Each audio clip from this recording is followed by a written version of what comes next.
और अब बात डेंगू के डेथ वारंट की, क्योंकि दिवाली के बाद से डेंगू का कहर मच रहा है।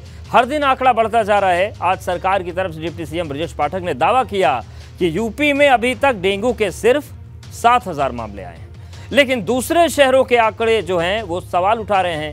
वही सवाल अखिलेश यादव ने भी उठाया है, लेकिन सबको इंतजार है कि इलाहाबाद हाईकोर्ट के फैसले का जिसने खुद से संज्ञान लेते हुए डीएम और सीएमओ से जवाब मांग लिया है।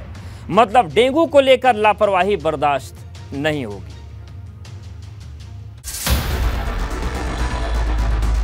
डेंगू का डेथ वारंट, लापरवाही का अंडर करंट, मायावी मच्छर का कहर, शहर शहर फैल रहा जहर।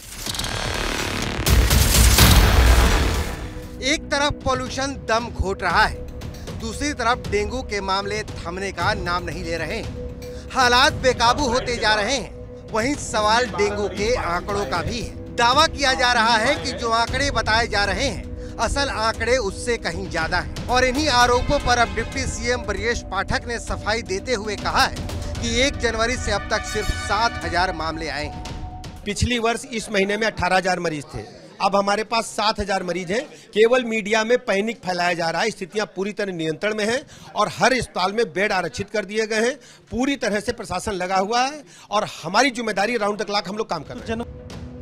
लेकिन अब डेंगू की बीमारी पर सियासत शुरू हो चुकी है।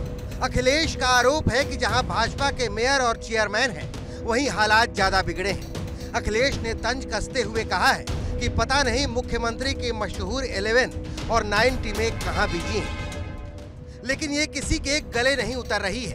पिछले साल यूपी में डेंगू के 29,750 केस आए थे और इस बार ये आंकड़ा 7,000 ही है। अब तक केवल 9 डेथ रिपोर्ट हुई है और पिछले साल 2021 में पूरे वर्ष में 24,459 केस रिकॉर्ड हुए थे डेंगू के और टोटल पूरे वर्ष में 23 डेथ हुई थी।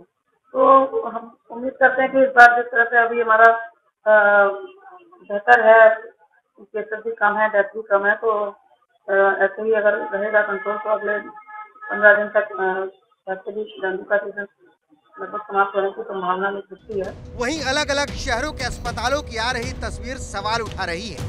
लोगों में डेंगू की दहशत फैलती जा रही है। मुरादाबाद में डेंगू के मामले अक्टूबर के मुकाबले 50% बढ़ गए हैं। जहां अक्टूबर में डेंगू के मामले 63 थे, वो अब 111 हो चुके हैं।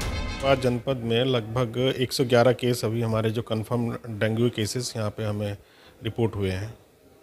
उसमें से लगभग संभवतः मैं समझता हूँ कि 90% मरीज़ हमारे रिकवर हो चुके हैं।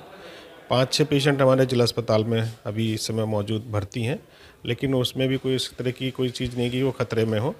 वो भी स्वस्थ 1-2 दिन में होकर घर चले जाएंगे।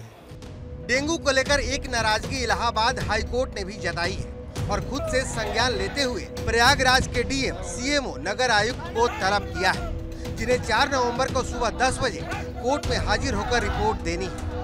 प्रयागराज में अब तक 1,000 लोगों की एलाइजा रिपोर्ट पॉजिटिव आ चुकी है, जबकि 6 लोग मौत का शिकार हुए हैं।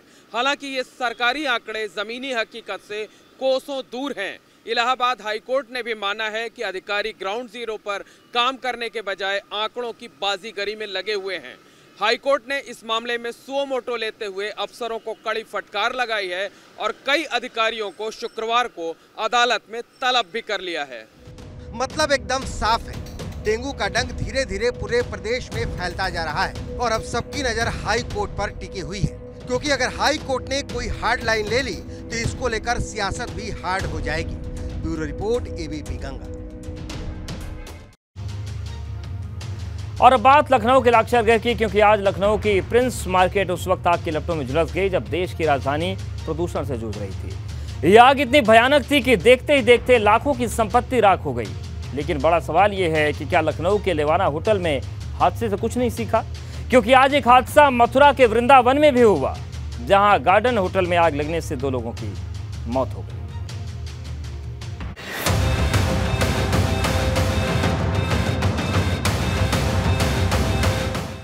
लखनऊ के प्रिंस मार्केट में लगी आग, लेवाना के बाद भी नहीं सुधरे हालात।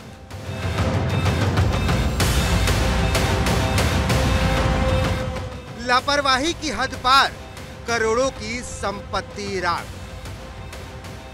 अभी सितंबर महीने की ही तो बात जब राजधानी लखनऊ का होटल लेवाना लाक्षागृह बन गया था और अब 2 महीने बाद लखनऊ की प्रिंस मार्केट जल उठी, क्योंकि जब देश की राजधानी दिल्ली प्रदूषण से जूझ रही थी तब यूपी की राजधानी लखनऊ आग से झुलस रही थी, क्योंकि जब प्रिंस मार्केट में आग लगने की खबर आई पूरे शहर में हड़कंप मच गया।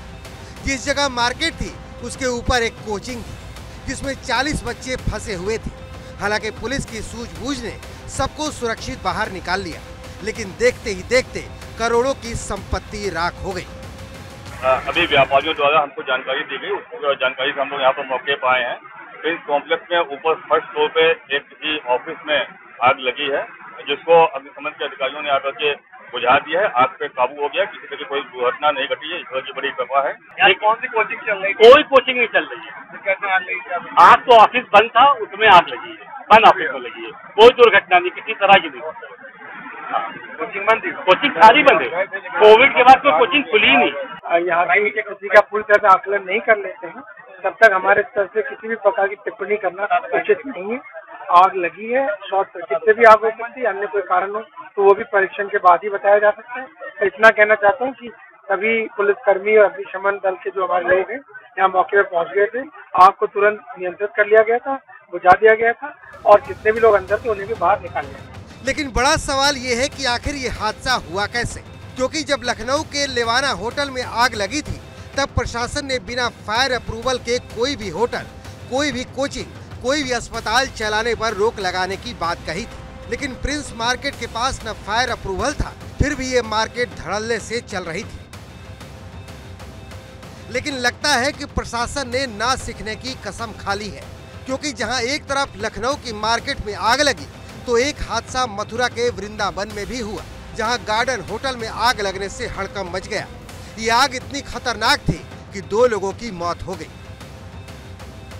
लेकिन बड़ा सवाल ये है कि क्या इस अग्निकांड से प्रशासन कुछ सीखेगा, क्योंकि यूपी में सिर्फ एक प्रिंस मार्केट या एक गार्डन होटल या लेवाना नहीं है, कई ऐसे होटल और इमारतें हैं जिन्हें बिना नक्शे के बनाया गया है, जो कब अग्निकांड बन जाएं और कब किसकी जान ले ले कोई नहीं जानता। Bureau report, ABP Ganga.